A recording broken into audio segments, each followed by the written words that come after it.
Into it. And we're live with Emeritus Professor James Flynn. Jim, thanks for joining us today. I'm happy to be here. Now, I wanted to clear up who you are, which is a strange way to say it, but from my perspective, you seem to have your feet in lots of camps. Well, you're working in the political world, academically political world. There's psychology, there's philosophy. How would you describe yourself to people? Well, I was head of the politics department at Otago for 30 years, up to about, the year 2000. And since then, I've been in so-called retirement, but actually I've taught 2 courses a year and I've worked on my books. Yep. But I was a moral and political philosopher by trade.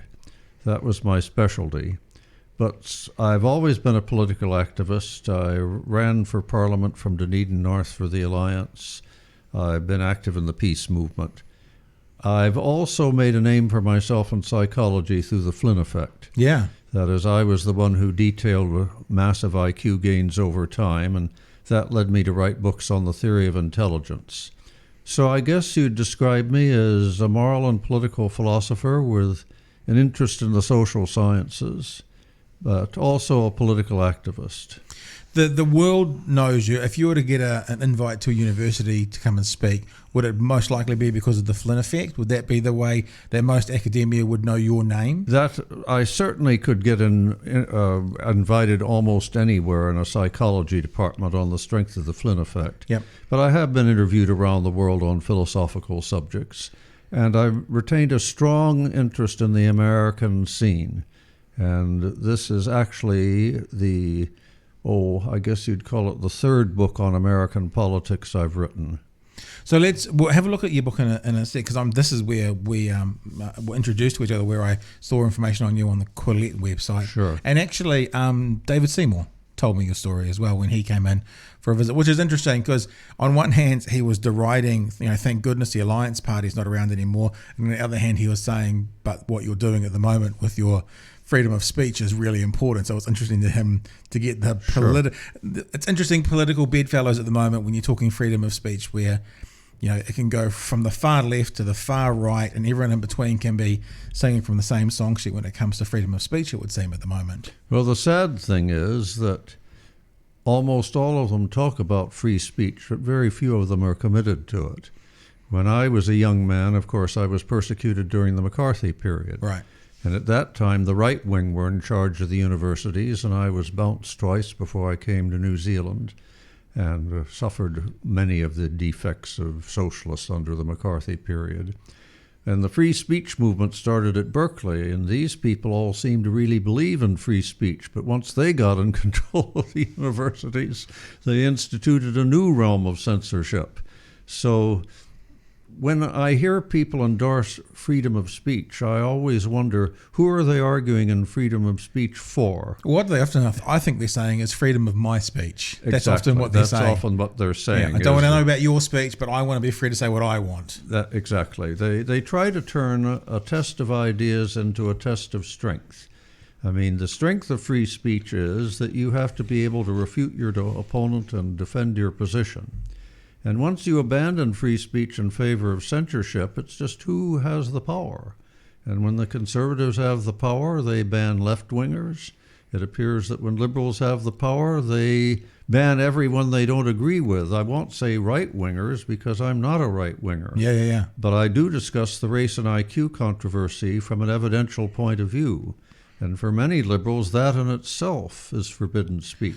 Well, it also seems that the left is very good at eating itself, whereas the right seems to be more on the same narrative.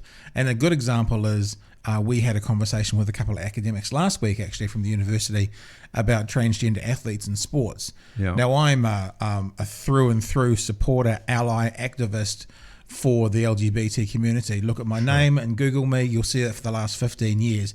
Yet I don't believe that transgender females should be competing against biological females, and I think the science backs that up, and so therefore the left comes at me for that. So it's sort of the left seems to be really good at censoring itself within its own political sphere, more so than the right. A lot of that has to do with whether they consider a topic scientifically respectable. Yep. And they twist scientifically respectable to suit their own ends. There is no doubt that discussing whether gene frequencies between the races is scientifically respectable. Look, for example, at the dominance of black athletes. And you have to look at that. Is it a matter of environment?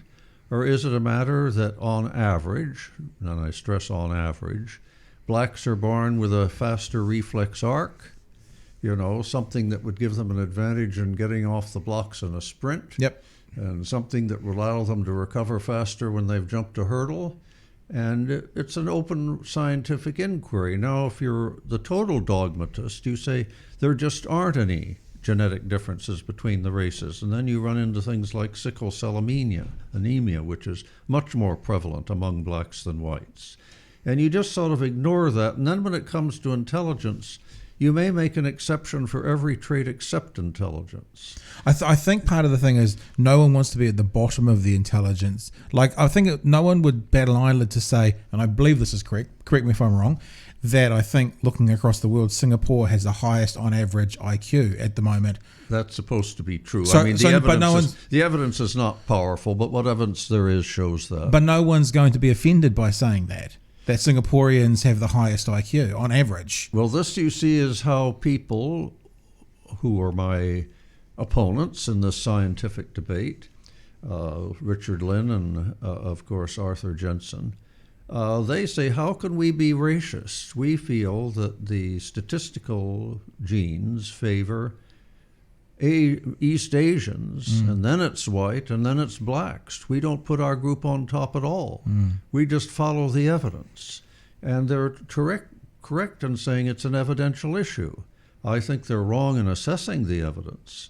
I've written several books on race and IQ, and my view is that when you look at the data in context, you find that black subculture enters in. That it's not so much genes as the cultural milieu of blacks. I mean, take Irish and Jews in America. When Irish came to America, Catholics had been forbidden to attend school. There was no educational subculture in Ireland, plenty of cheap whiskey. The farms were very small, and to support yourself, you had to put it in potatoes. And twice a year with potatoes, all you do is spade them over. So they came to America hostile to government because it was the British government. They had a great problem of alcoholism. They had no real educational tradition, and they were the only rural group that didn't know how to farm. So they had a hell of a hard time. Now, fortunately, the clergy was there, and the clergy was not forgiving. They said to an Irishman who got drunk and beat his wife, that's a mortal sin. You got to do better than that. And they said to Catholics who were having trouble with the school system because they mimicked their Irish accents and they were Catholic, they said, you got to grit your teeth. This is the only way upward. Now, of course, they also provided the Catholic school system. And that was a way of opting out of the state system and being in a more friendly environment. But they made no bones about it. They said, you have got to forge for yourself an educational tradition that doesn't exist in Ireland. Right. And we finally made it, but we made it far slower than the Chinese. I mean, the Chinese came to America. Their farms in the Pearl River Delta were 3 times the size of Irish farms. They were entrepreneurs. They grew silk, and they traded in money. In Ireland, the Irish, on occasion during the Great Famine, got a piece of legal tender, that is a pound note, and they would take it and pawn it because they didn't realize it was legal tender. Right. So the Chinese had bigger farms, they were entrepreneurs in the money economy, and there was the tradition that your brightest kid tried to be a Mandarin through competitive examination. So there's a tremendous influence on education as a mode of upward mobility. None of those advantages were available to the Irish.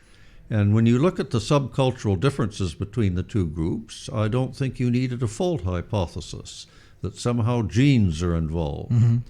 Now, Jensen, one of my great opponents, and by the way, I respected Arthur Jensen, although he knew I was on, quotes, the other side, he would send me books that he had in press, that weren't available so that I would have a fair shot at his point of view.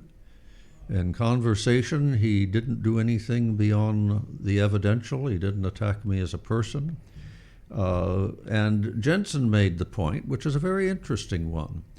And he said, if you look at IQ tests, you can rank various mental skills in terms of their cognitive complexity. Let me give you a very simple example. And there's an IQ test called Digit Span Forward. And they read digits at random order, and they determine how many of these you can remember when they stop. Okay. Then there's Digit Span Backwards, where you have to repeat the numerals in reverse order. Now that's clearly a more difficult cognitive task. And Jensen said, blacks and whites are virtually equal on digit span forward. Why is there a difference on digit span backwards? It's because the task is more cognitively complicated. Right. And this was a very powerful argument, because your intuitive notions of intelligence are that an intelligent person will better the average person the more complex the activity. Okay. You know, Einstein didn't tie his shoes any faster than the village idiot, but once the task became cognitively demanding, he did. Well, I got a hold of data in Germany where black servicemen and white servicemen left behind children. And there was data from Germany, and I was the first to analyze it. And I found there was no tendency whatsoever for the black kids to fall further behind, the more complex the task. So there wasn't an American subculture there. So They were just dark-skinned Germans. So that was because of the culture of Germany, that it was more of a level playing field. That's than right. The, there than was the no culture black of the country. subculture. Oh, that's interesting. And then I turned to Elsie Moore's work. Now, she was a scholar. Thanks to political correctness, her valuable work will probably never be repeated. But she found kids who were being placed as orphans, all of whom were black. And some were placed with white middle-class families and some with black middle-class families, where the black mother had 16 years of education. And she compared these kids, and she found that by the age of 8.5, the black kids with white professional parents were 13 IQ points above the black kids with black professional parents. Wow. In other words, there were much more subtle factors than socioeconomic status that were in the black community that discouraged cognitive challenge. And she brought the mothers in and had them work with their children on IQ tests. This was at the preschool level. And the white mothers were uniformly encouraging. They said, that's a good idea. Why don't we try this? The black mothers were universally censorious. You're not that dumb. Can't you do better than that? And you can see in the maternal interaction which child was going to feel most comfortable with and most capable of solving cognitive tasks. So you see, my data showed, yes, Jensen's right. They do fall further behind in America on cognitively demanding tests. But oddly enough, when American subculture is absent, as in Germany, they don't. And when you examine black subculture carefully in America, it's not just how much the parent earns. It has to do with maternal interaction with the child. Now, am I absolutely certain I'm correct? No one who bases a case on evidence can be absolutely certain.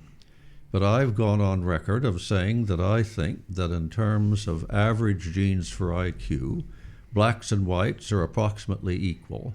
And the major difference is in terms of subculture, just like the Chinese and the Irish subculture. So doesn't that make IQ slightly different, or very different from the athletic ability examples that we gave, for example, because those fast twitch muscles are there from birth. But it sounds like what you're saying is nature versus nurture. A lot of the nurture can impact the IQ, but the nurture can't really impact the fast twitch muscle, for example. Black men were forbidden to fight with whites for the heavyweight championship.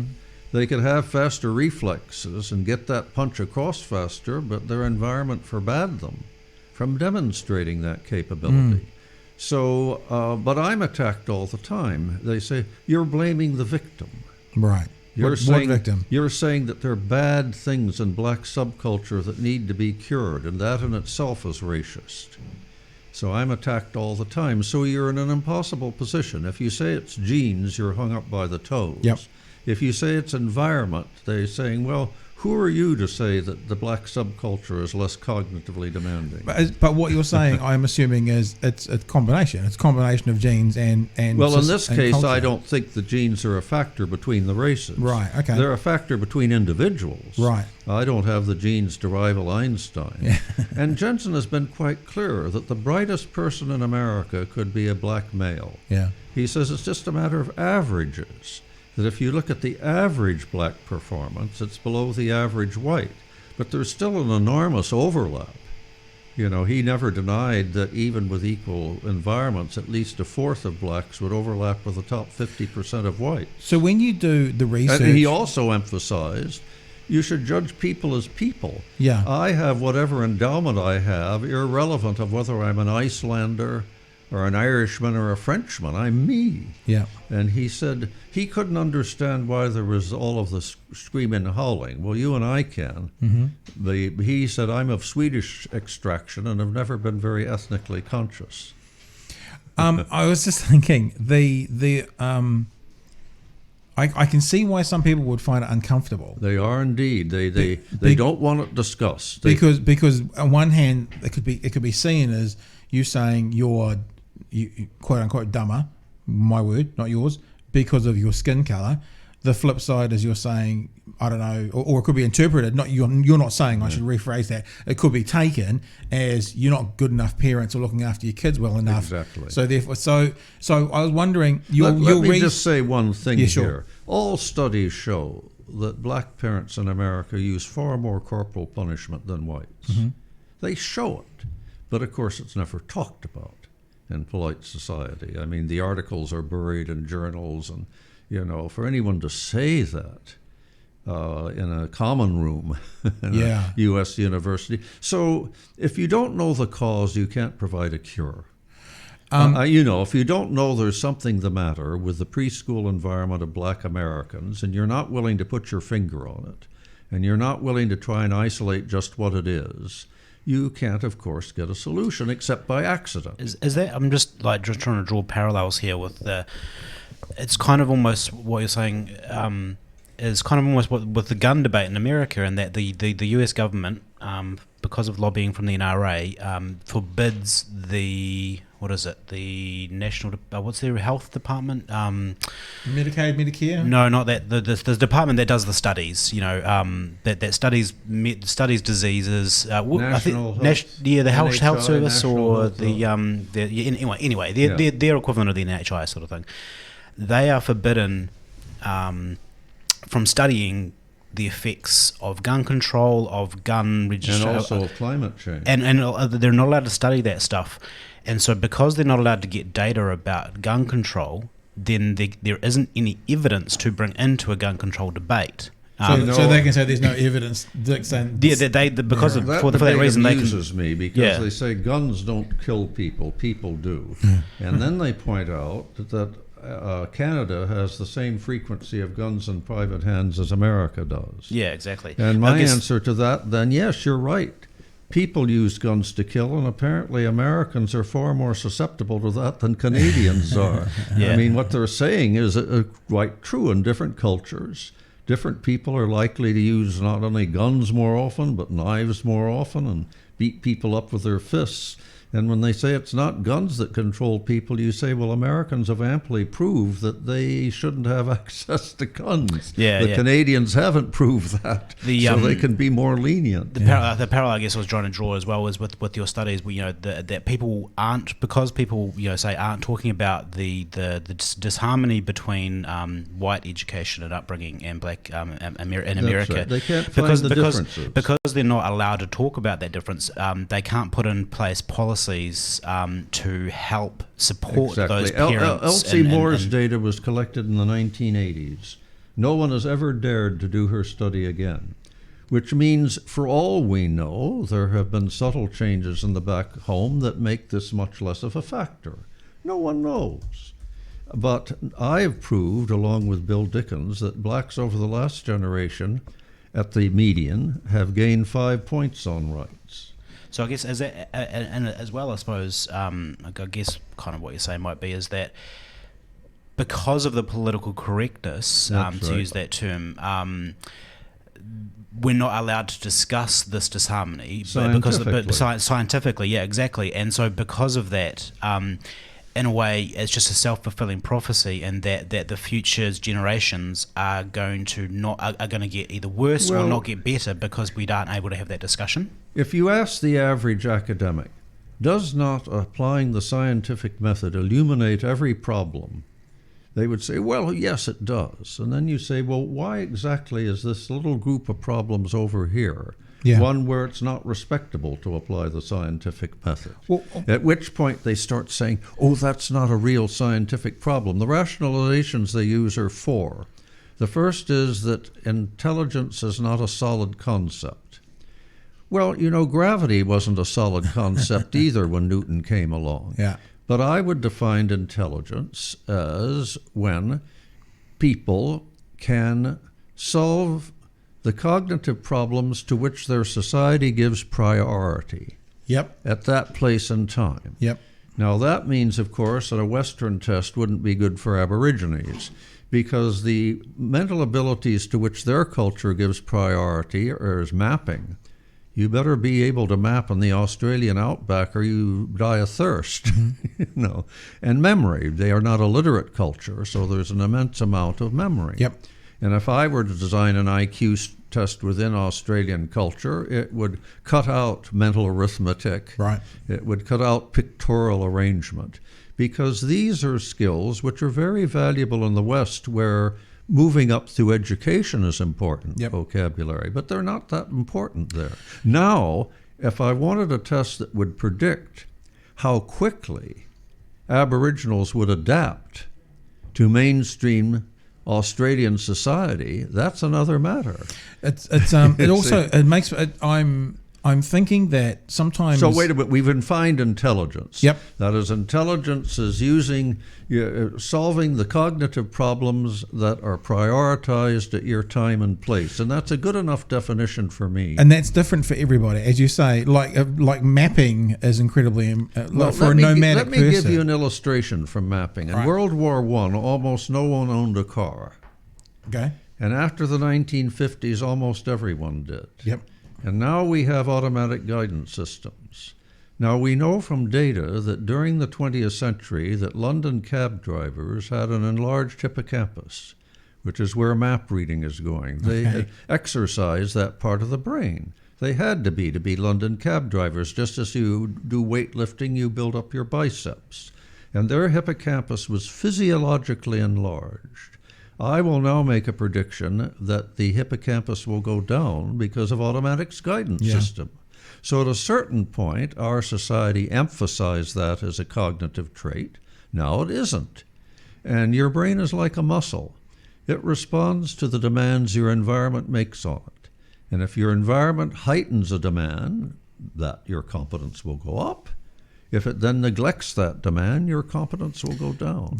I want to come back to this because this makes me think of your TED talk about concrete versus abstract. So we'll come back to this because I just wanted to ask one thing first. Jumping back, there's so much going on.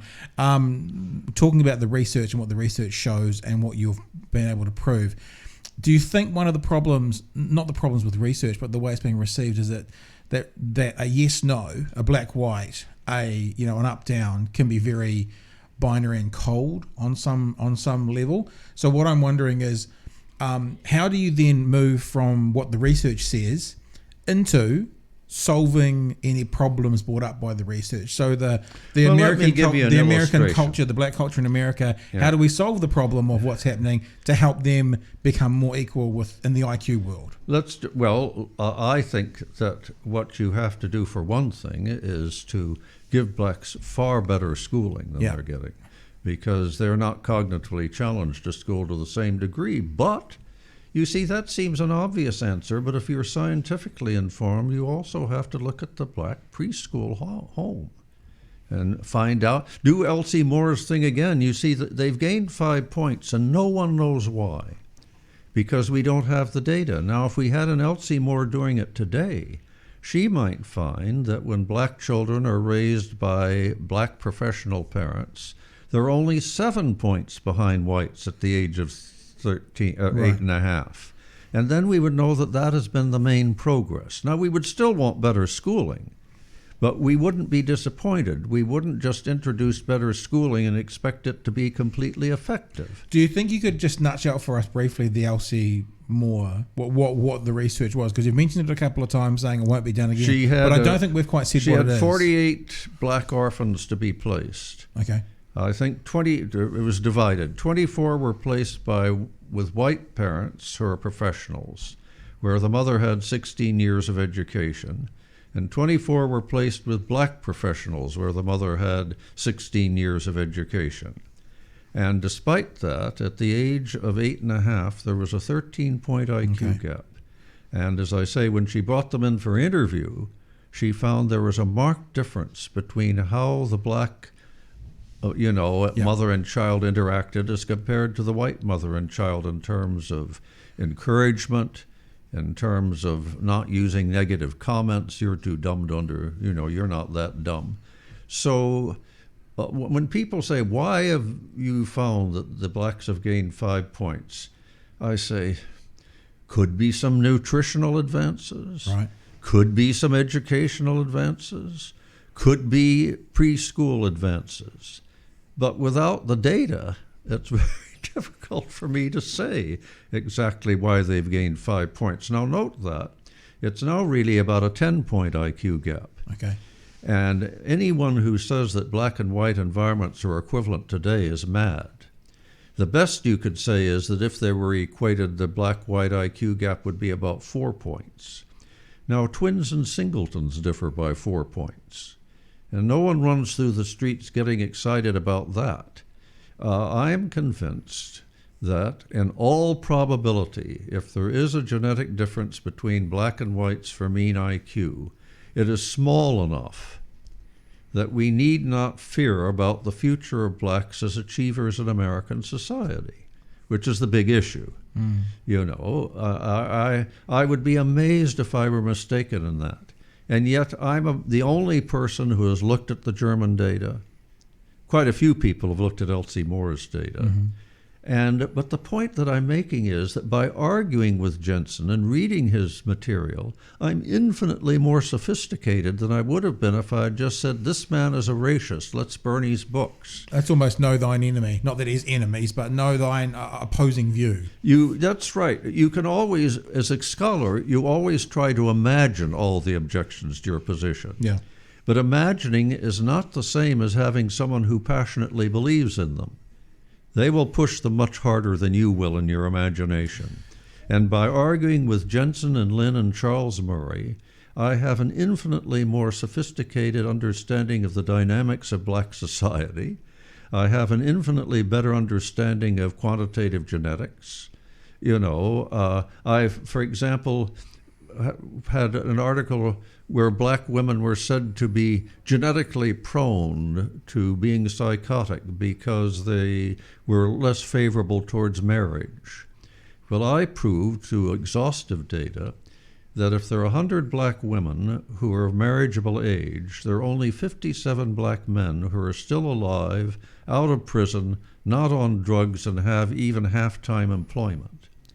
Well, what are black women to do? All go childless for a generation? In Russia, when 25% of Russian men were killed during the war, Russian society took it for granted that they were going to have to give massive family support to solo mothers.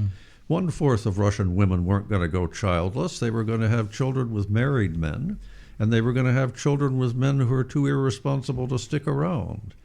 And black women say, I don't want an extra child in the family. This guy has got criminal connections, he's on dope. There are only 57. Well, for whites, it's more like 87. And I think black women are raving romantics. They should all have a much more pessimistic view towards marriage. So I've illuminated that part. I can show that there are 1 million black men out there of which America has no trace. They're not in the military, they're not in prison, and they don't show up in any census survey. Wow.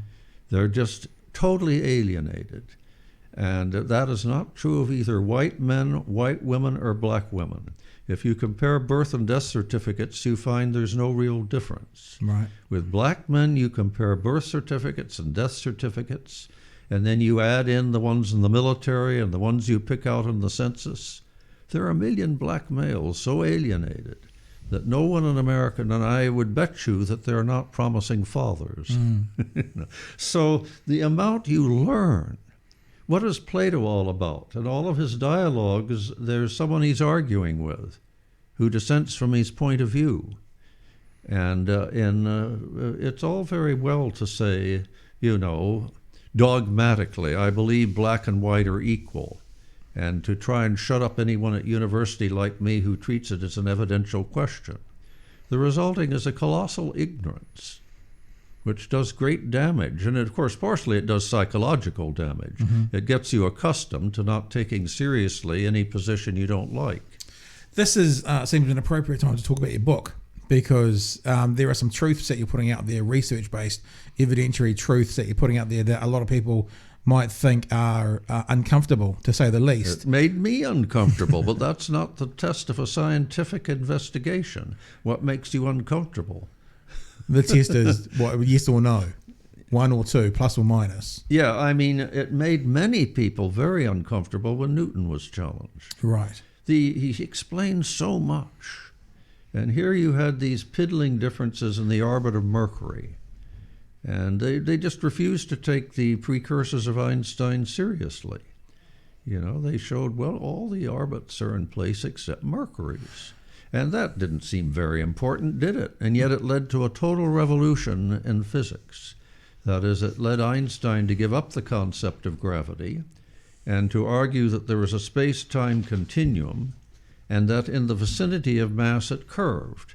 You drop a billiard ball on a blanket. Mm-hmm. It creates a funnel. And once you do that, you can explain the motions of Mercury. But it turned out that the better scientific hypothesis explained innumerable other things.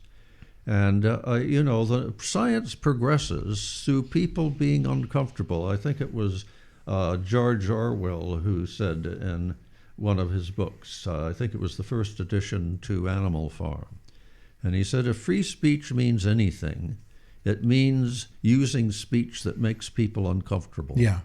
Well, you don't need to protect speech that everyone likes, do you? That's right. But unfortunately, or fortunately, people like speech all over the place. Yeah. I mean, some like this and some like that.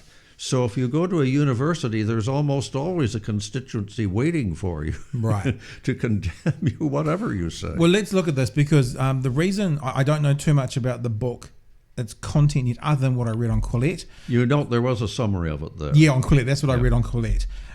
You could look at that. You could Google that if you want to, Jace. Look up Quillette, which is 2 L's and 2 T's, QILLETTE, and Jim's name, and the article will probably come up. And about halfway through it, you'll find a summary of what the book's about.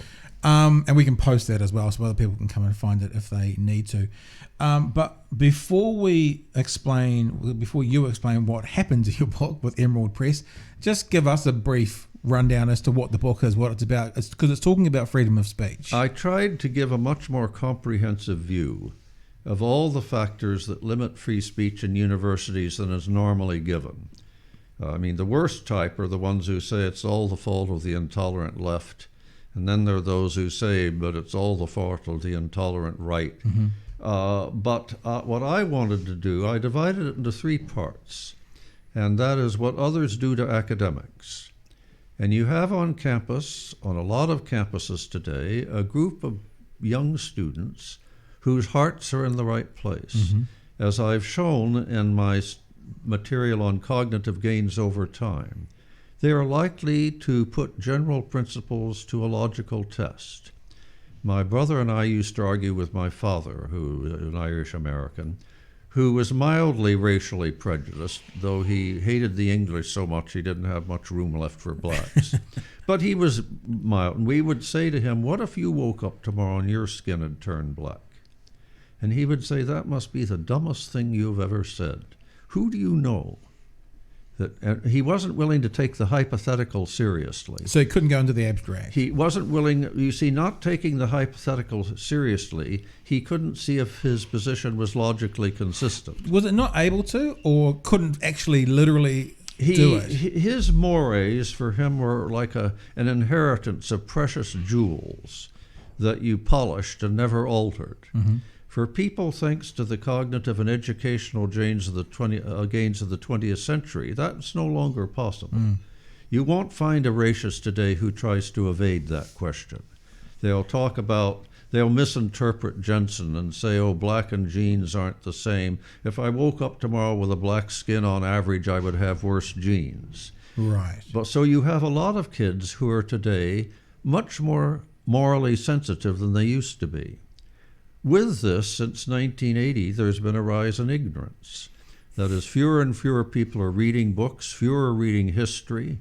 All of the data shows that not only in New Zealand but in America, the number of college students that read serious literature or history has fallen, the number of adults who have. So with this rise in moral sensitivity, you have a rise in ignorance. Well, when you have a combination of people who feel deeply about something and don't have the knowledge to defend it, they're going to turn into dogmatists.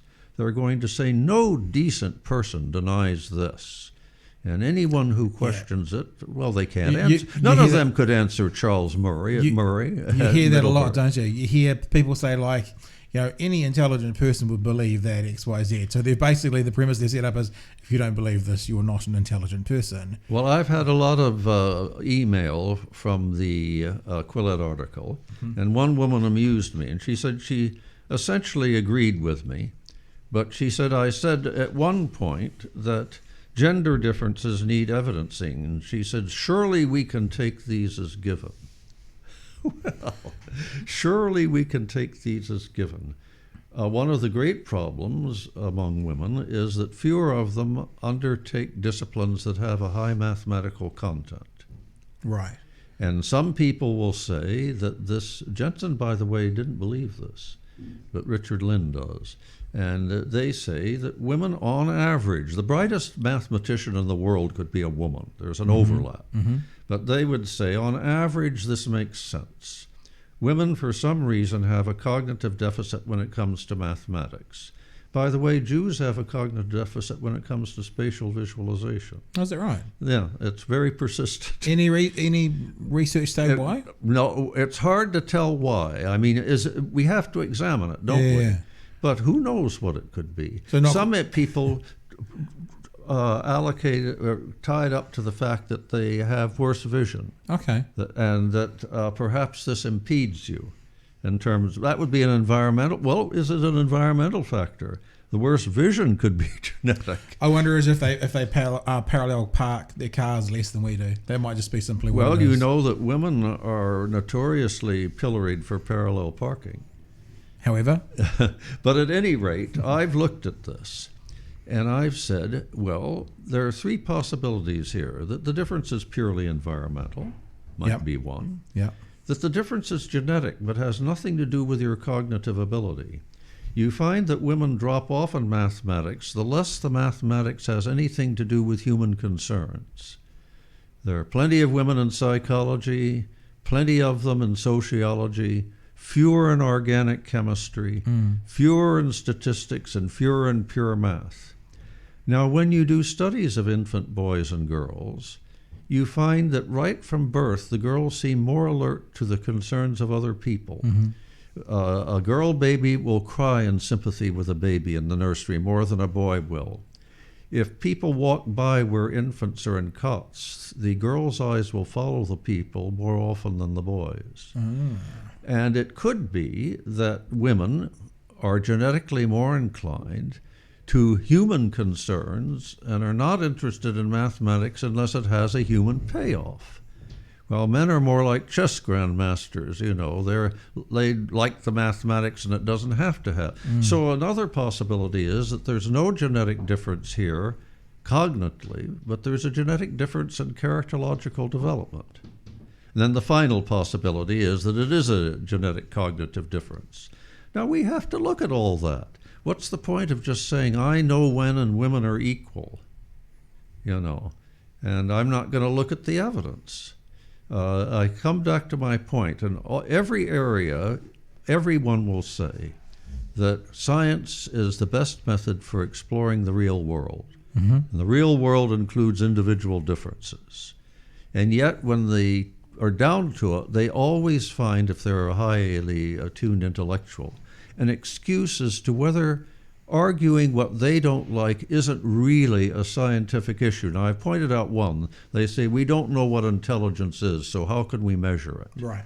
Well, that may be, but we certainly know what tests predict academic performance at university. Mm-hmm.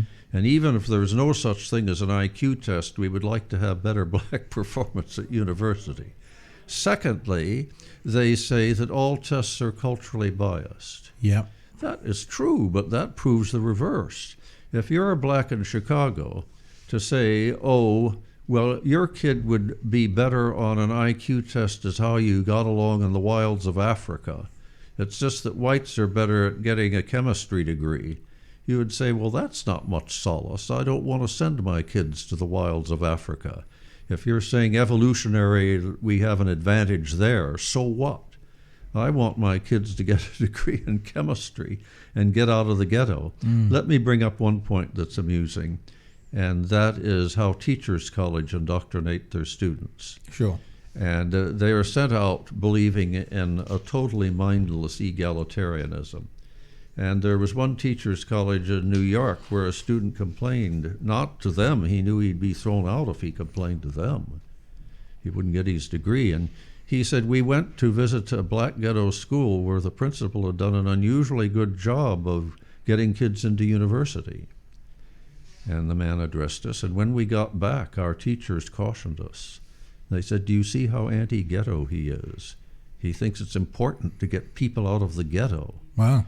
You see, he was caught, wasn't he? If he didn't get people out of the ghetto, he was incompetent. But wasn't he anti-ghetto to try and... Why didn't he try and find places for them in the ghetto itself, which, of course, was riddled with drugs and criminality and every conceivable thing? So the second thing is, no, there is no cultural free IQ test. What you want is an IQ test that predicts upward mobility in the culture you live in. I mean, people don't live in a culture-free culture. They live in a culture, and what you want is something that gives you some estimate of who will have upward social mobility in that culture and who won't. Is there also, though, cultures within the cultures? So within That's society... right. There's a black subculture. Until recently, and I think it's faded a lot now, there is an Irish-American subculture. There is still a Chinese subculture. If you walk around an American city and go into a restaurant, you will often see a Chinese kid sitting at a table, the daughter of the proprietor, sleeping, and she wakes up and suddenly reads her books.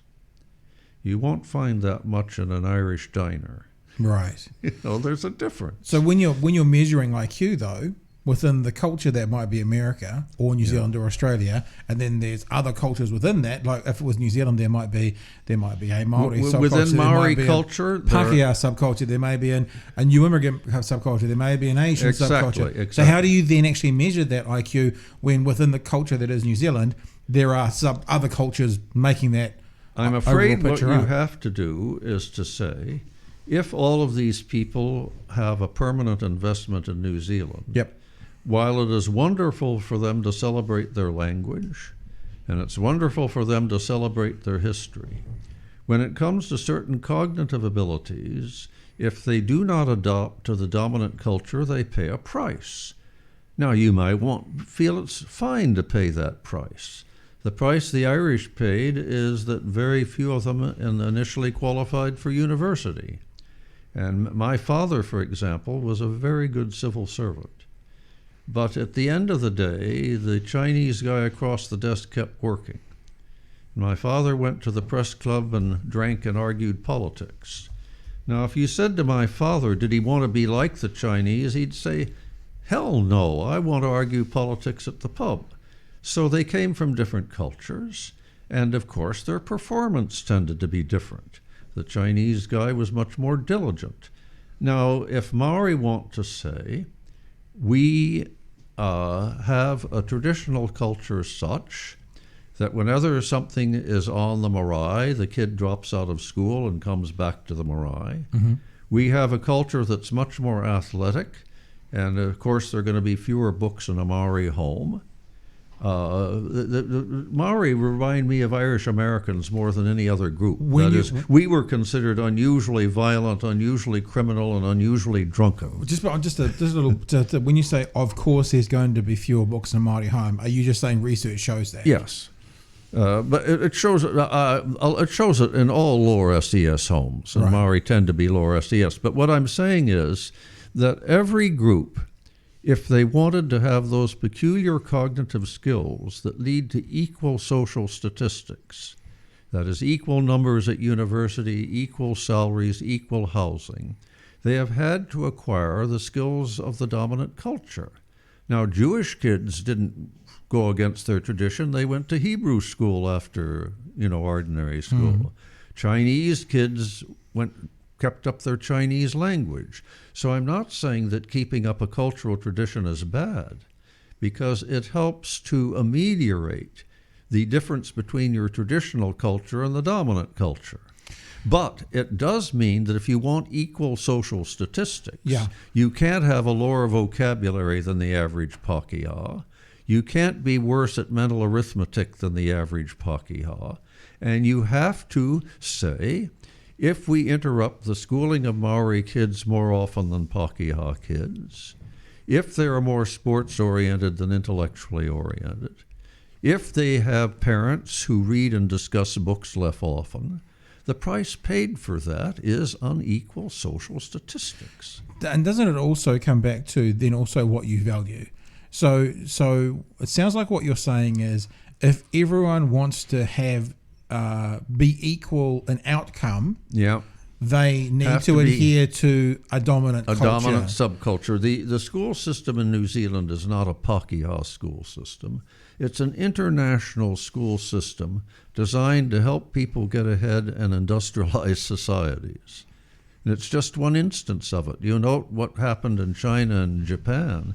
They decided they wanted to join those industrial societies. And their schooling, of course, is essentially on the Western model. And the IQ tests show that they're just as good at those cognitive abilities as Westerners are, even better. Do you think that they could have all said, everyone who isn't Chinese is a barbarian. Yeah. I don't give a damn about whether China has a good industrial output and makes jobs for kids who come off the farm. We're all going to live in rural areas and celebrate our traditional culture and do nothing else. Mm-hmm. Well, they felt that was too high a price. I have nothing against it as a lifestyle choice. I have many students who are bohemians who have opted out of the dominant culture, and I don't discourage that in the least. But it's a choice, and you have to put up with its darker side. Do you think, and Jason and I were talking about this beforehand, we had this conversation last week about transgender athletes. Yeah. And I think there are some scientific truths that have come out in that conversation to do with the benefits that a male body has before transitioning that stays with, versus what I would say is a little bit of the wokeness coming out in today's society about people thinking there's no difference biologically speaking. Now, I'm someone who is... You and I have a difference biologically speaking. Sure, of course. I'm, as I've already said, ally in that area. I'm left-wing politically. Sure. Well, I am too. I was an early member of the Homosexual Law Reform Society. I joined it shortly after I came to New Zealand when it wasn't popular to do so. Do you have any concerns? Because I do for me, and maybe this is because I'm not an academic and I think about the ramifications within society, what I'm doing, that me putting that out there last week is now being taken up by some who I would disagree with politically, some in the alt-right, some in the far-right, who are saying, see, this is why transgenders are an abomination, are abhorrent. Well, and I noticed that you had a conversation with Stefan Molyneux at one stage. Yeah, I think I've had so many interviews I can never keep. And track. I'm not saying this that you shouldn't have, but I wonder the idea of what I did was I knew of his reputation. Yeah. And I said, I take it that our interchange is going to be strictly a two-way street, that I'm going to be able to say whatever I want to say. And he said yes, and he stuck to that. He didn't try in any way to derail me or belittle me. But my question was going to be, do you ever have any concern that this, can I say, pure research then gets used, slightly twisted, by the likes of Stefan Molyneux? I'm not saying he has. Certainly does about the concern me. dominant culture is therefore the best. You're not saying that, but saying that if they want equal outcome, joining the dominant culture is the best thing to do, then someone like him may well say, see, dominant culture is the best. That's what I've always been saying. Well, is that a concern of yours? The dominant culture isn't the best. It's there. Yeah. That doesn't. It may be the worst. It may be that our dominant culture conditions us to be a consumer society, totally dominated by the purchase of things, totally in debt, and totally destroying the earth. So the fact that something is dominant just means there are more people who do it than other people. Correct. So I would. But what about those guys but the people then who using, distort it? Now let me give an example. What you've said. And if you read Jewish novels, you will find that the fact that the average Irishman had more of a record of violence than the average Jew meant that they were very loath to have their daughters marry Irishmen. Right. They thought it was a bad bet. Yep. Fortunately, though, when you court a girl, your parents become so familiar with you that if they're not crazy, they come to an estimate of you as an individual. And they may say, well, he's an unusual Irish. They let you marry the girl. So people are going, are people more likely to use a distorted view of reality perniciously or a proper view of reality? In the long run, distorted views of reality do harm. Let me just give you one illustration that Jensen gives. Let's imagine that you're principal of a suburban school that has all children from white and black middle class. They're all professionals. Let's say in that school that as they go through the school, the white kids, on average, not all, on average outperform the black kids.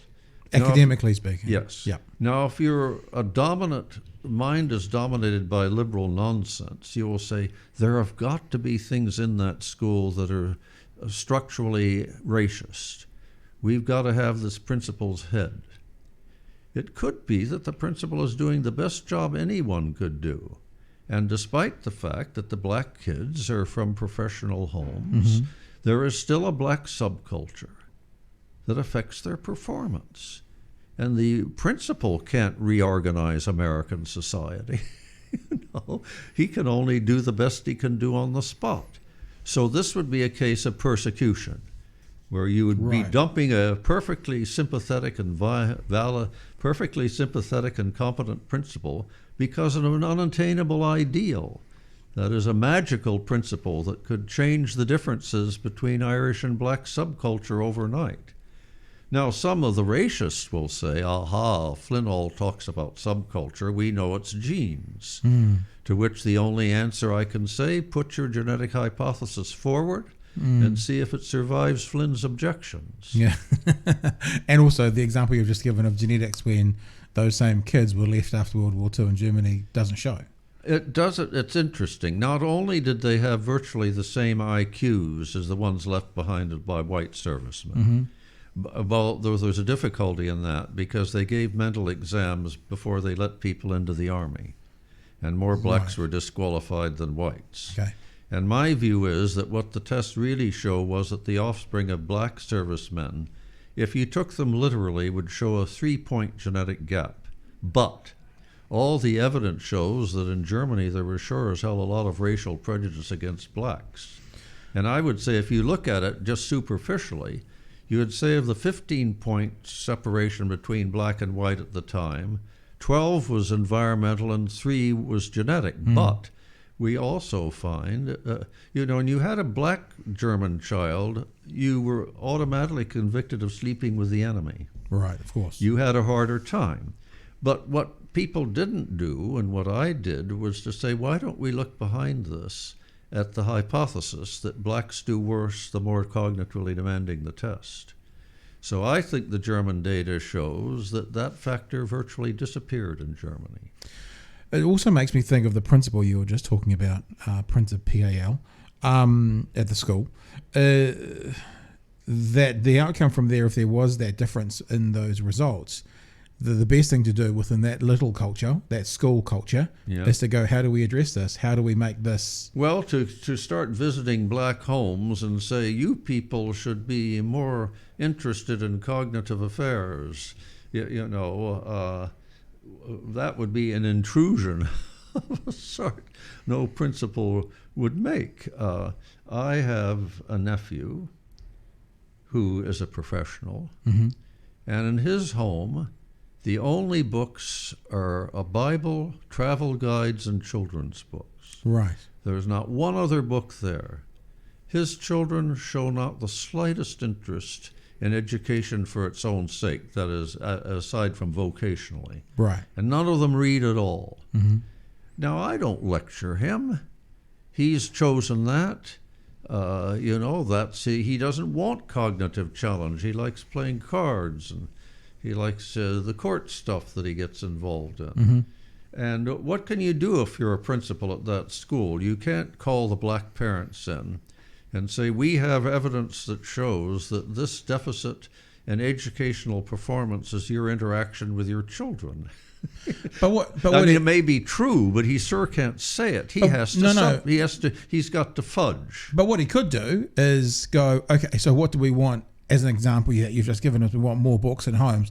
Let's set up a way to get books into those homes. So there is a way that maybe he could, he could modify a part of it. He could, for example, say, it would be good if your teenage kid and you were both in a book club. Yeah. There are things you extra could do. Credits for parents in book clubs as well for the kids, or something. That's right. You could so he could actually develop some strategies or some plans within that school to maybe start to address it. Are you familiar with the Torchlight list? No. Oh, the book I published, and I published a sequel entitled More Torchlight Books. Okay. And it tries to fight the tendency at school and thereafter of people reading less and less literature and less history. And it recommends 200 books which changed my life. Okay. And I challenged them. I list 6. And I said, I'll bet none of you could read these 6 without feeling deeply moved. All right. To try and tempt them into it. And there's a high school locally that gives Torchlight certificates. They have a wider reading requirement. And if they don't just put Harry Potter on it, but if they select from my list, they get certificates. They get a gold cool. Yes, that's good. Yeah. And I've had some impact abroad, not as much, of course, because I'm not there to give the certificates. And you can try and do things in that school that do, in subtle ways, attempt to influence the environmental factors. But you certainly couldn't make couldn't make explicit what you were up to without a lynch mob taking you down. And part of me starting to think, Death of a Salesman. I'd like to go through and see how many of them I've read. Love Death of a Salesman. Yeah. Part of me kind of thinks, and I'm sorry, I'll digress for a second, because I think about when I was working as a talkback host, I used to quite often get complaints from the listener, especially younger listeners, who would be saying things like, I'm never going to be able to afford a home. They were always victims in the situation. And my response was, well, yes, you can. What you just can't do maybe is afford, a 4-bedroom home in central Auckland. But perhaps you can afford a home on the Auckland outskirts, or perhaps you can afford a home in Hamilton or in the South Island or somewhere else. Exactly. And I wonder if... And if the government would only build a lot more state houses, they'd have a much easier time. I wonder if one of the things I hear when you're speaking is we all seem to want to be the same on some levels. We want to have the same outcome. We want to not literally drive the same cars, but we want a new car. We want a decent house.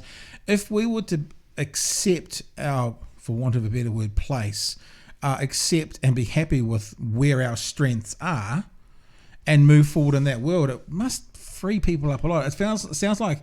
If you have adequate medicine, You have adequate provision for your old age and the education of your children. Yep. And if the state is responsible for seeing that everyone has adequate housing, why should we want exactly as much money as another person? Yeah. In other words, there's a thing in The Little Prince where the little prince comes across a businessman, and he asks him what he's doing, and he says he's counting the stars. And the little prince says, why is that? And he says, well, the more I count, I enter them into my bank account. Oh. And the little prince says, well, that's poetic, but it's hardly very important. I have no desire to be a Paris Hilton and a useless person who runs around the world eating off of gold plate. If you can convince me, and you see, this is the problem. We keep underfinancing our medical system and making a room of private medicine. We keep, after World War II, we were about the only country in the world that had solved its housing problem. And we gradually let it slip away from us. And now Norway and Finland are quite different. The edges of class there are infinitely less than in New Zealand. That is the way people live at different socioeconomic levels. And the amount of envy is less. If you say to the Norwegian public, you say something like, would you give up a job you find rewarding for a job that you found tolerable at twice the pay? 2/3 of them will say no. In America, about 80% say yes. Yeah, that's interesting. And so it's a cumulative thing. The more you give people an awareness that life is actually for living, and that if the necessities are taken care of, how liberating it is to feel that you can take on a job that's poorly paid because you love it. You know, you can be a teacher in a low decile school. You don't have to be a hotshot lawyer winning property suits. This is a tremendous liberation. I've written books about what makes a human society worthwhile, and one of these is self-autonomy. To be freed of the competition of the consumer society is very liberating. Yeah. And it can be done. Yeah. It's just not being done here. Do you think it's I find this to be really interesting, and it's kind of fucking with my head a little bit in a good way, because I've grown up the last 20 years especially quite in quite a church culture. That's been a part of my background. Do you ever get any flack for wearing an American the Washington Redskin thing on your hat? I don't think this is the Redskins. I don't know. Is that the Redskin? This will be the Cleveland Indians, if you're going to say Oh, the that. Cleveland Indians, yes. Yeah. Yes, you should get some flack for that, too. Well, I mean, my understanding is that the Cleveland team has actually made a deal with local Native Americans that they can keep using the word.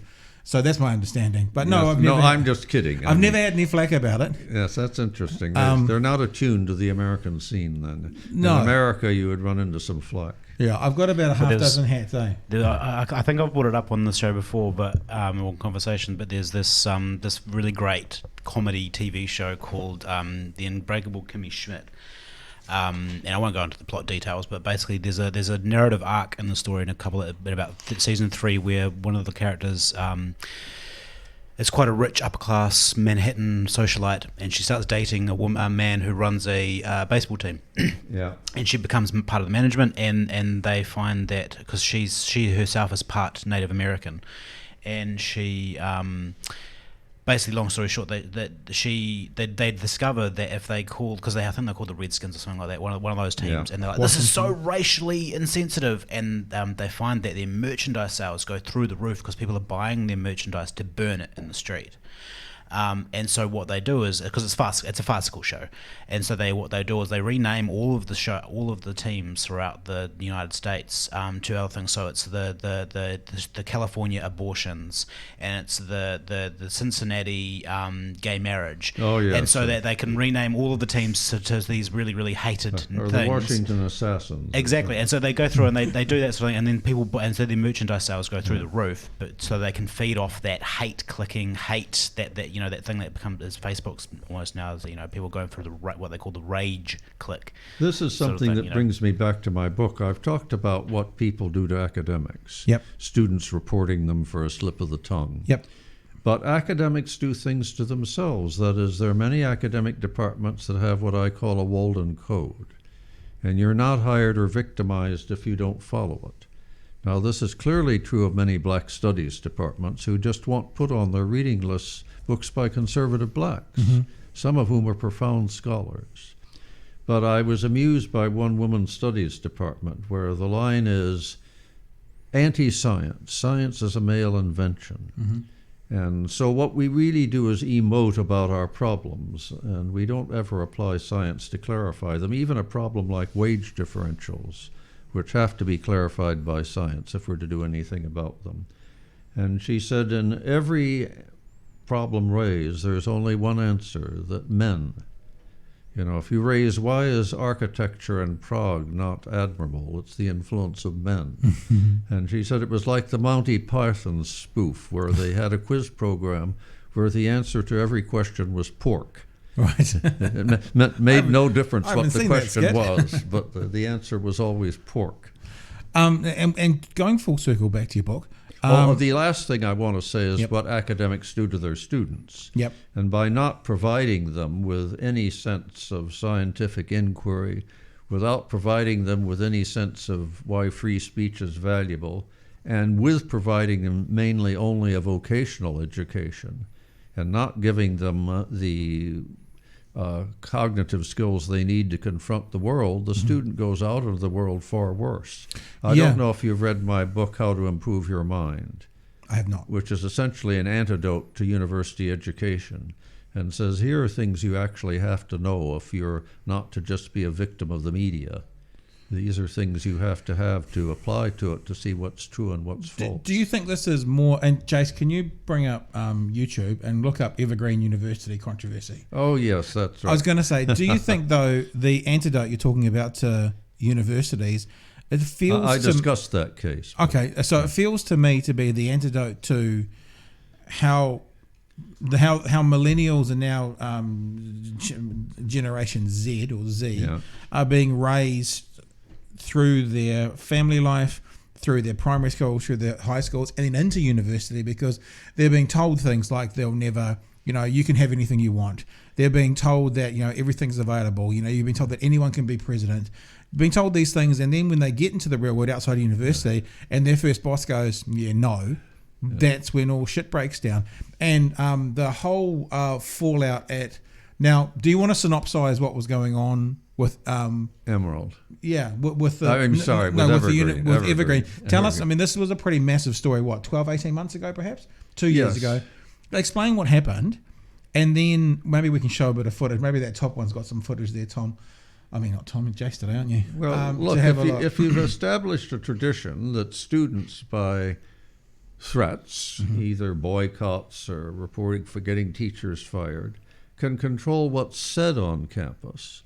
That is, they can veto any speaker, they can criticize any course that actually gives a two-sided view of a question. Yep. The next step is, of course, why they shouldn't run the university itself. Yeah. Why they shouldn't demand more money for black studies. Why they shouldn't demand a bigger Asian cultural center.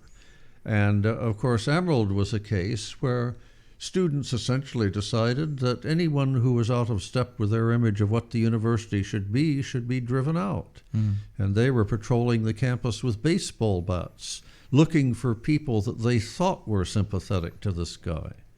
And at this point, even the administration issued this, of course, muling thing about how much it sympathized with their sense of threat, but baseball bats were too much. So the administration was totally intimidated. The only thing you could do with such a university is avoid it. Fortunately, Heterodox Academy has a list of universities in America which do seem to have a greater tolerance than others. But I don't know anything you could do with Evergreen University except abolish it and start over.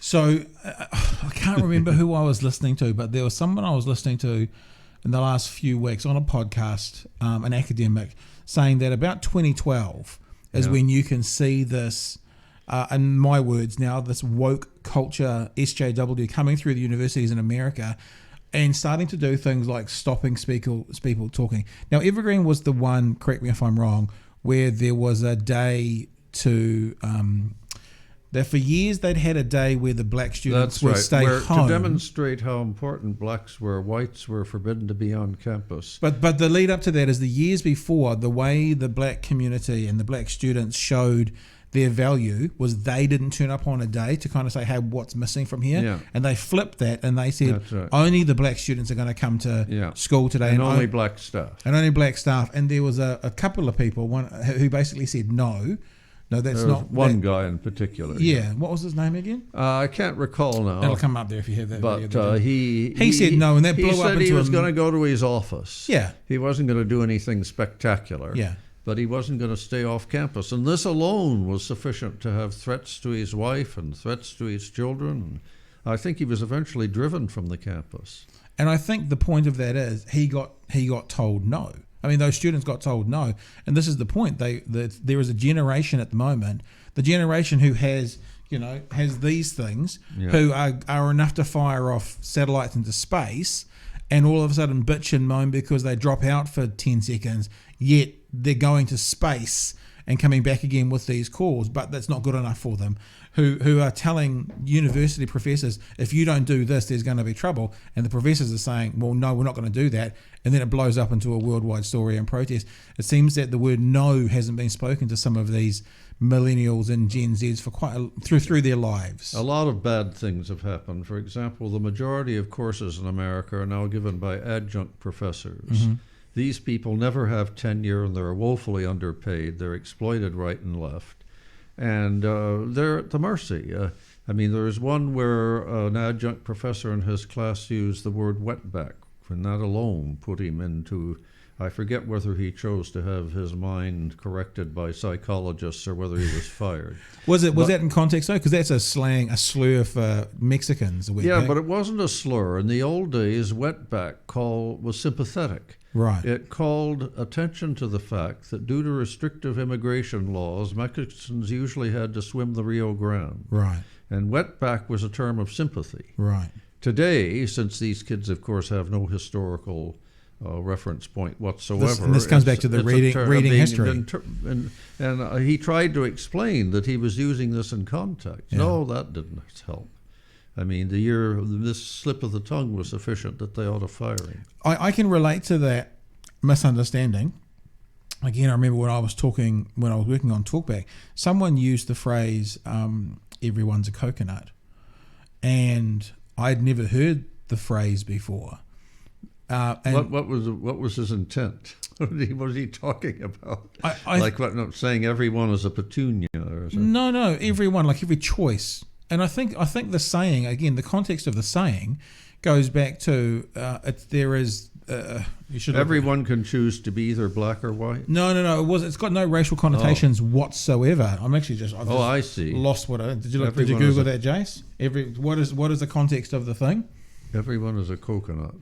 Every time a coconut. Fairground games. If you knock them down. So anyway, I've lost the train of what it was. If Jason want to bring that up, the origins of it, the etymology of it, but it has no racial connotations at all. Right. But I was 32 years old, working as a talkback host, speaking to 60 and 70-year-olds, and didn't have a clue what it meant. And I shut down the conversation because I was like, "Well, this is a bad thing you've just said." Didn't have any understanding of it. So on one aspect, one way I can say, sorry, I can't find it. We're back. Okay. It just keeps coming up with every time a coconut instead. I can't find the etymology of it. I would have asked what he was saying. I'd have been curious. Yeah, what is that? What is the every time a coconut? What is that? The etymology of that? No one wants to see students harassed on campus. I would not want to see an Irish student at a Baptist university with everyone pursuing him around campus shouting Irish racist epithets at him, call him a tater or a fool or telling him anti-Irish jokes. So, and I certainly wouldn't tolerate a black on campus with a mob following him to class shrieking epithets at him. These you don't need a speech code to violate this. This is just that students should treat one another with ordinary civility. And so the phrase, you see, one of the things that's bad about speech codes is that a lot of them, if you thought they would be administered sanely, would not do much harm. But take the hate speech code in Britain. Now, I'm sure that when Parliament passed it, they never meant it to forbid a book by me.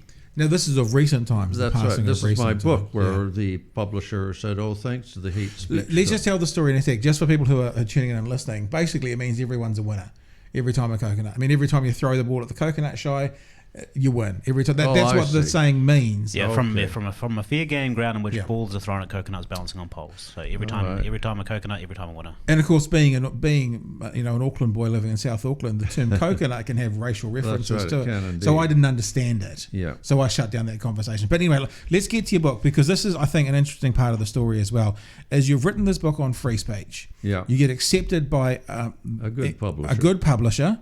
And they actually write you a bit of a glowing insert for the upcoming they were books. all ready to put it out in September. It was in their September catalogue. Yeah. In fact, did you bring that up for Quillette? The Quillette, because I think you've got the quote for Quillette. there. It mentions that. And the actual, and we could actually. But you can call them up on the internet. If you call them up on the internet, you'll find that it's in their September catalogue, or it was until last week. So if you scroll up, Jace, and I think it actually talks about, stop there. Going too far. Yep, that one there.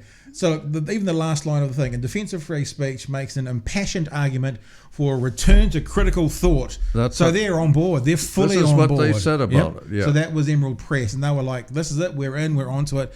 And then not long after your free speech book, you get another email and explain what happened to us then. Well, they said that despite the fact that it was, on their list, they were not going to go forward in publishing it.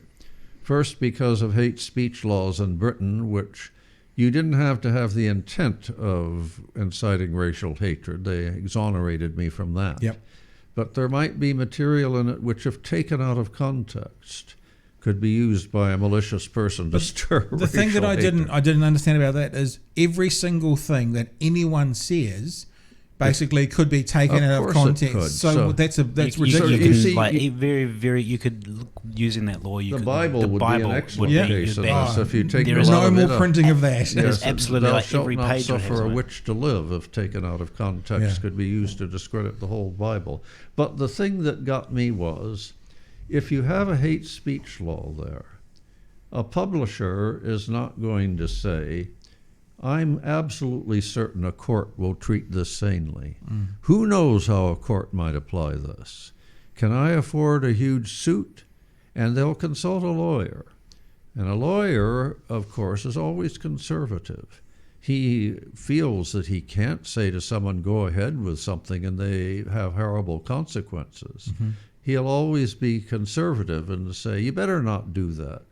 There's only a chance it would have horrible consequences, but why take it? So the fact of what the hate speech law means is often that it's not administered sanely, that the publisher is apprehensive, any lawyer that he contacts is apprehensive, and therefore it's a veto of anything that anyone might really object to. Now, that seems to be the opposite, though, because free speech laws should protect, as we said earlier, the laws that are uncomfortable, the words that are uncomfortable. These aren't free speech laws, these are hate speech laws. Right. And I've had that book looked at.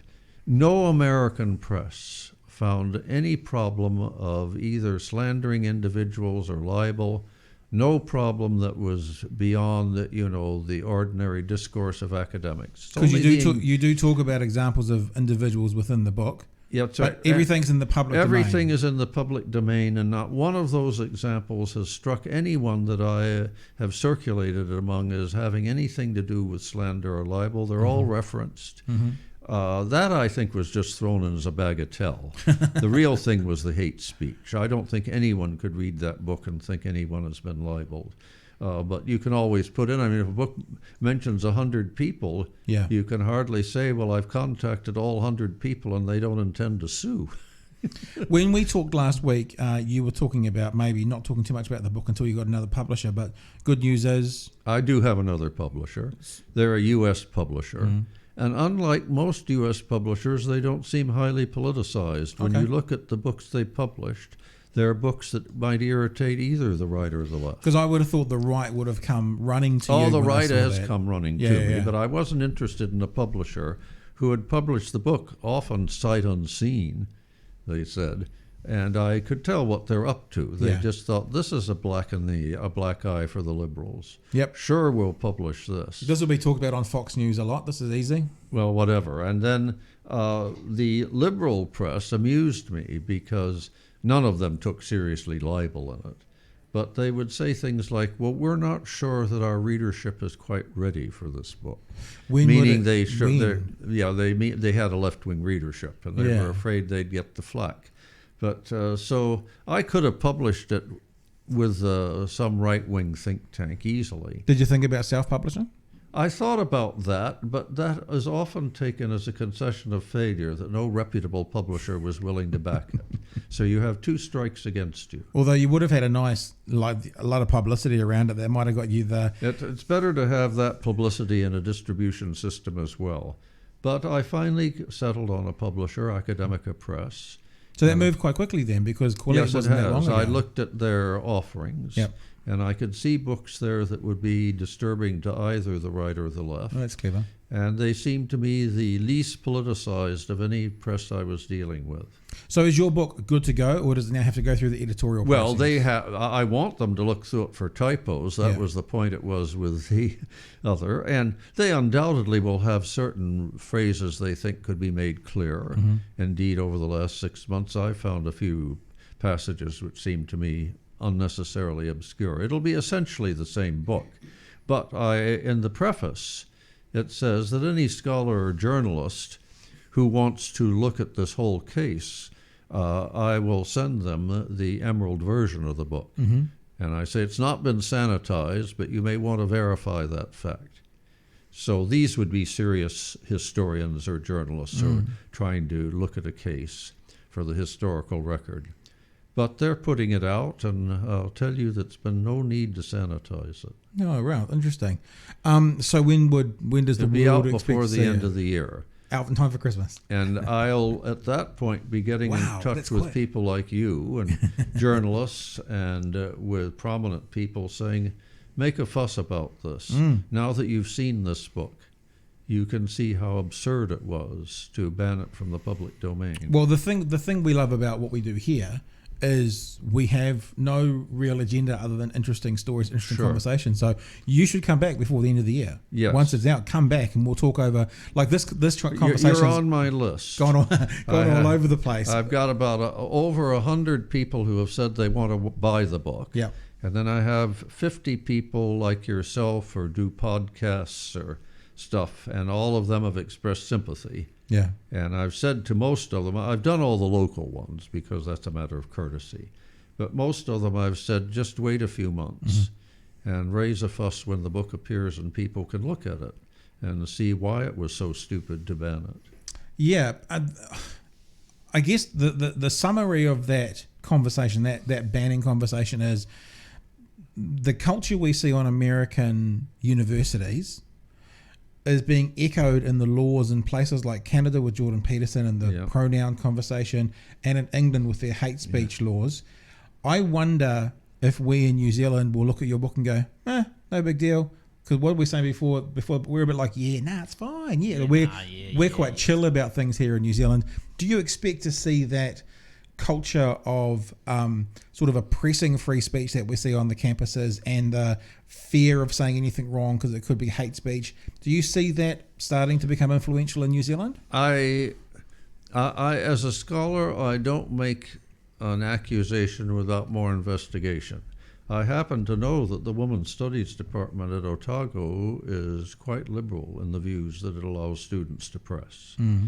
And by the way, every women's studies department in America is not crazy. But the majority of them are. You just have to read their statement of purpose. When you say their statement of purpose says essentially the role of women in America is entirely defined by men, blah, blah, blah. And they make it quite clear that no one is going to be allowed to take an opposite. Or you look at a Black Studies prospectus and you find that it says the only solution is a revolutionary black solution. Right. Or you look at a teacher's college prospectus, and they say no student is welcome unless they look at the school as a social experiment where we realize an egalitarian society. So I've done that research, and I haven't gone. The overwhelming material is from America. When you say the Otago Women's Studies is quite liberal, can you Yes, I know them. What do you mean by quite liberal? I mean that I've had students who've taken courses from them, and that males weren't shut up and told they had nothing to contribute because they weren't females. They weren't told? They were So they were allowed free to speak. participate? Yes, they were allowed, and the literature that they assign has a variety of points of view. Yep. It wasn't like a department in America where the first day that they came in, I don't know what they did with the men, but they said all straight women sit on the right and all lesbians sit on the left. Really? It's And interesting they that said- you describe it. Sorry. Pardon, they said by the end of the semester, I hope all of you will be sitting on the left. So you're going to convert You're convert going them to all. everyone to being a lesbian. And of course, you can imagine, I don't know what, if a man had registered for the course, they could have, hanging Gosh, from the ceiling. I can just imagine the culture in America of conflict at the moment. I can imagine men wanting to just to stir to be a part of that. Well, they would find that in class discussion, if they had said something, it had better be on the party line. Or they'd be told, what do you know about being a woman? You're not a woman. Now, of course, that is an argument that is bad. I don't know what it's like to be a 4-year-old in a coal mine in the 19th century in Britain, but I can easily imagine it. Yeah, or research it, or develop I it. have never been raped, but most women haven't either. But if I see a film about an American prison which is rife with homosexual rape, I can very easily imagine what it would be like. But essentially in these departments, you're told black lesbian women, what they say is totally authentic. White lesbian women, what they is authentic unless they step on the toes of the black woman. Right. This is the hierarchy. Yes, straight women, males, there's a hierarchy of who is credible in class and who has to be slapped down. It's interesting you say, like, as you said that the Otago University Women's Studies was liberal. Yes, I've had students. I've had a half dozen students who've been through their curriculum. Yeah, and the reason I find it interesting is that you're using the word liberal to describe a women's studies. Tolerant of opposing views. I don't mean inclusive. liberal. I don't liberal mean the sense that it's far left. I mean liberal in the sense that I'm quite convinced a male could go in those classes and get a hearing. And I'm got quite that's what you mean. convinced It's that sort of different points of views would be discussed if they were raised. you feel like doing something like women's studies would be the most liberal experience where any thought or idea would be accepted, but to then have a course described as not liberal is kind of yes, you're talking about the classical liberalism of John Stuart Mill, of people of that sort. By the way, I base my argument, the first few chapters are on Mill and updating Mill. Yeah. Look, as always, what is it like? Looking at number one on your list of your what was the list? Your torchlight list. It's we're all equal. It's just some of us are more equal than others, as they say. We've been chatting for an hour and a half. Right. Just flies by. This is a TARDIS in here. I feel like there's so much more we could talk about. And this topic could go on a lot more. So look, I think we should leave it here for now because we've got lives and stuff to get to as well. Yep. But I'd love to speak with you again when the book comes out. Good. Maybe deep delving into more specifically around the book, which will spread out into themes. Maybe we could do it in an evening. We'll open a bottle of wine and someone named Brittenden keeps getting in touch with me. Yeah, he's a good dude, that Brittenden. And I have down her email address. Okay. And I have a little note saying get in touch when the book's available. And I've told her I'll keep in touch. Cool. Yeah, well, let's stay in touch as well. Is she sort of your emissary? I wasn't quite clear. The only Brittenden I know is me. Oh, you're Brittenden. Okay, well, I didn't know that. Yeah. Well, then I'm fine. So we'll keep going, keep in touch. I think that where society's at the moment is it's receiving information and facts like they're hard truths. And really, I think they should just be truths. And even worse, it's having people tell them there's no line between truth and falsehood. Yeah. Whatever you disagree with is false news. just because you disagree with it. And so it's even worse to be told, actually, truth and falsehood don't even enter in. Yeah.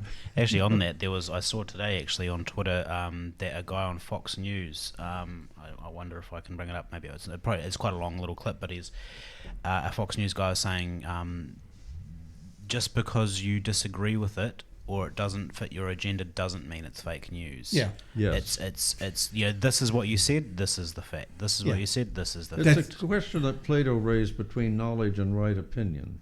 You can be incredibly lucky, and you may be indoctrinated in a certain way that you only accept truths, but that's like winning the Irish sweepstakes. Yeah. I mean, that's just right opinion. Knowledge is being able to articulate a position that defends what you believe. Yeah, I think that's also Ricky Gervais, the comedian's been for a long time. His saying's been, you can choose your feelings, you can't choose your facts. Yeah, So exactly. your facts are your facts, and if you argue the facts, it's And it's destructive to say that there's no such thing as a fact, the postmodernist position. yeah. See, look, at that exact point you just made there, I feel like we could talk about it for another hour. But Yeah. we're gonna Shut it down. We're gonna Good. wrap it there, and we're gonna hope to touch base before Christmas when the book comes out. That's because great. I think that'd be awesome to delve more deeply into the book and into the Yes, we haven't gone into the book in much, and we shouldn't until it's available. Yeah. But I think this idea about free speech is a fascinating one. I feel like in New Zealand, I don't know if we're isolated because of location. Of course, with the internet, everything's in each That's other's right. pockets now, but there doesn't seem to be the same influx. Although I do have conversations with people occasionally where I remember writing a piece quite a long time ago on my blog, and it was intelligent debate versus ideology. Yeah. And the idea that if you always argue your ideological position, you must acknowledge at some point you're wrong.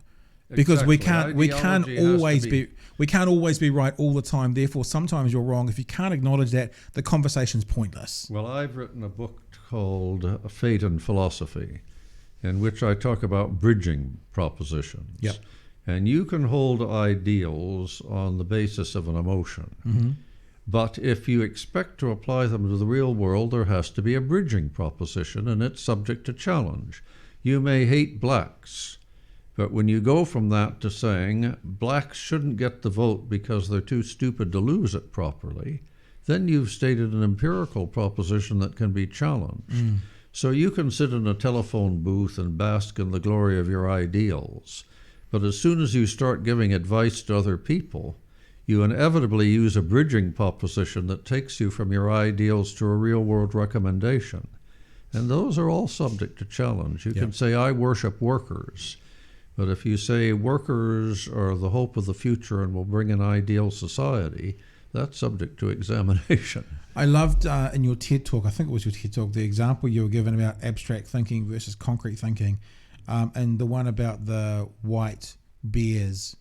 Like Yes, that's there's right. something like if it always snows in the North Pole, there's only white bears where it always snows. What color are the bears in the North Pole? And people who hadn't undergone the cognitive development of the 20th century looked upon it as a purely empirical question. They said, if a wise person who is credible came to me, I might believe him. Or the things about camels in Germany. Well, maybe the town is too small for camels. They wouldn't follow logic. They were rooted in the practical application of their mindset to the external world. So that's the concrete. So I live in a village in Germany. This is all I know because this is all I need to know. Exactly. I don't need to think outside my square. Whereas today, we're much better at thinking outside the square, so to Most speak. people are still like medieval serfs. Yep. They're circumscribed by what society tells them. They are liberated from that through abstract thinking, but they tend to go back into that box through ignorance. That's interesting. So that means what they withdraw from the abstract. They can imagine things a medieval serf could never imagine. Yeah. They have a concept of themselves as liberated from their society that the serf wouldn't share.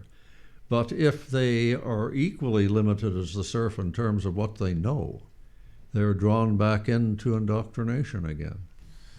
And I wonder, again, something we haven't touched on that we could have, the American political system, is that's what you see in the American political I've written system. a book entitled The Shape of Things to Come about the evolution of the American political system over the coming century. Just push that back over in the front of coming your face. century.